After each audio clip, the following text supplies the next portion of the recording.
The Lego Movie was a huge success that led to its own franchise, but it wasn't necessarily the kind of style that Warner Animation was acquainted to during the golden age of animation.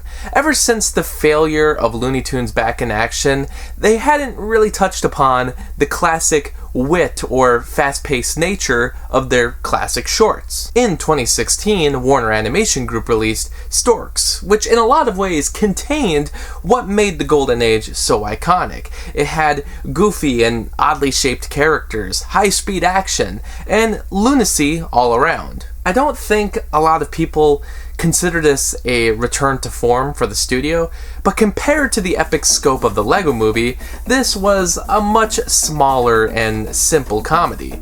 Does it do the job well? Storks was directed by Nicholas Stoller and Doug Sweetland.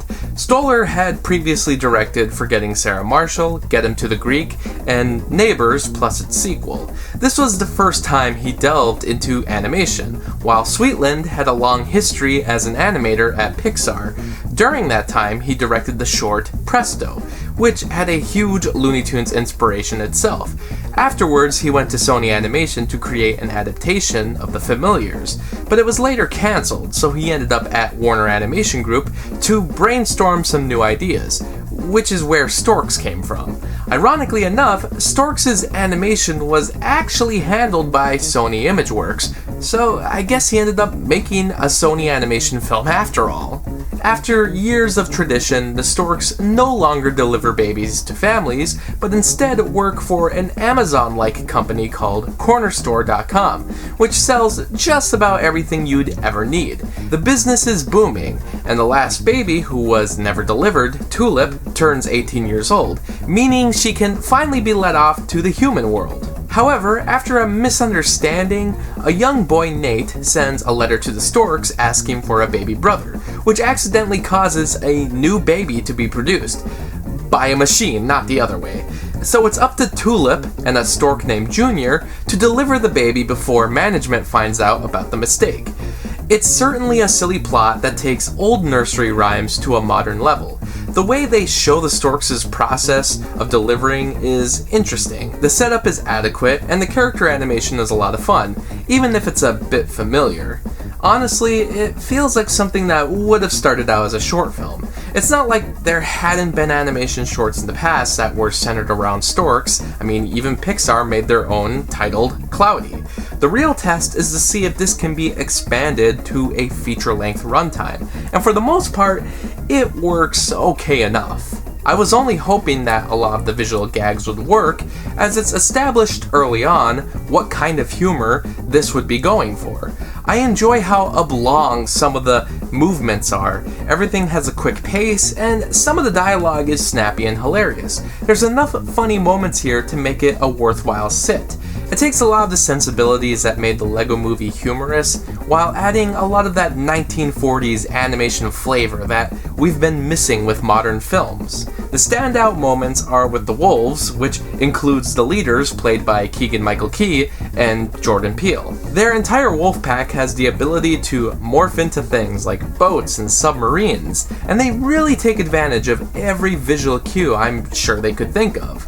The chase sequence is by far the highlight. It has an all-star cast of Andy Samberg and Kelsey Grammer. Okay, that's not a knock on the actors who do a serviceable enough job, but in an age where every movie feels the need to put in a famous celebrity voice, these actors don't really jump out as top tier.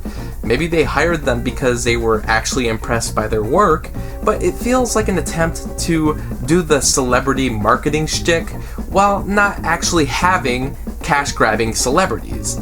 Then again, some of the roles were portrayed by actual voice actors, like Katie Crown as Tulip, who's easily giving the best performance.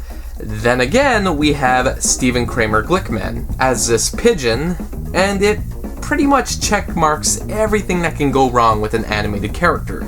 The design isn't cute, the voice is of some obnoxious surfer dude, and his entire scheme doesn't really add much.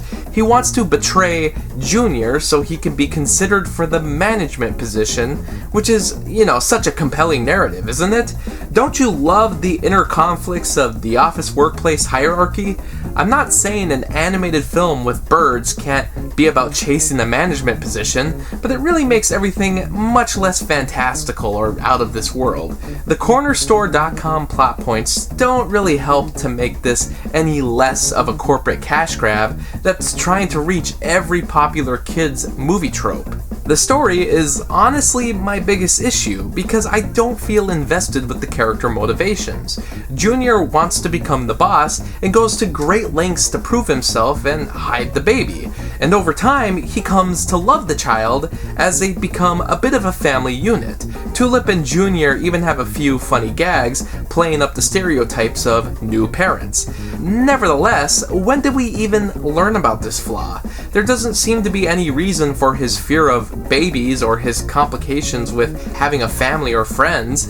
Maybe he's meant to be that trope, the busy working father with no time for kids, but without having any immediate kids. The character arc becomes broken, and the resolution doesn't make sense either because there's no gradual change with the characters to get to that point. It comes across as a background side note that could really care less about the ultimate theme it's trying to get across. We don't get too much of the human characters either, but they're not meant to be the main event anyway. They only help the story get started, but the rest of the time, they're only brought back to remind the audience that they exist, and will be needed for the climax, since the baby is being delivered to them. Also, I know it's pointless to bring up, but for the last 18 years, did the planet just stop producing babies? They comment that there are other ways to have children, and obviously this young kid isn't even close to 18, so he would have been born after the Storks stopped delivering babies. But it's weird. It's almost like you can either have a baby naturally or through a stork. Honestly, I can think of a lot of people who'd maybe prefer the stork rather than waiting around 9 months. By the end, the family has a baby girl delivered and the parents seem a-okay with this. I suppose it could be like The Boss Baby, where a lot of the proceedings were inside the kid's mind all along, and the actual baby comes after the story wraps up, but they never establish things that way. So I guess the unrealistic cartoon approach of The Boss Baby actually makes more sense than Storks. And while we're at it, it's kind of weird that Storks, Angry Birds, and The Boss Baby all came out around the same time. I keep confusing their character designs and plot points. Anyways, Storks is average and works as a relaxing family film that doesn't do anything new or unique. You see the trailer, you see the poster, and that's what you get. Compared to the Lego Movie, it's a huge step down, and compared to the classic Warner Brothers Looney Tunes shorts, I mean, there's not even comparison. You know, it's not trying to be like that. They had a good idea on a common children's trope, and they ran with it the best they could. Sure, it feels like it's written by a committee at times, and it probably would have been better just as a short film, but as is, I'm sure I'll return to it in the future, just because of that fast runtime, and it has enough funny jokes. Thanks to Ryan for this Patreon request, and thanks to all my Patreon supporters. For only $7, you can get your own monthly movie review. Ask me to review anything I haven't already. There's also other perks like blogs, exclusive videos, and early access. You can also follow me on Facebook, Twitter, and Instagram, and thanks so much for watching this video.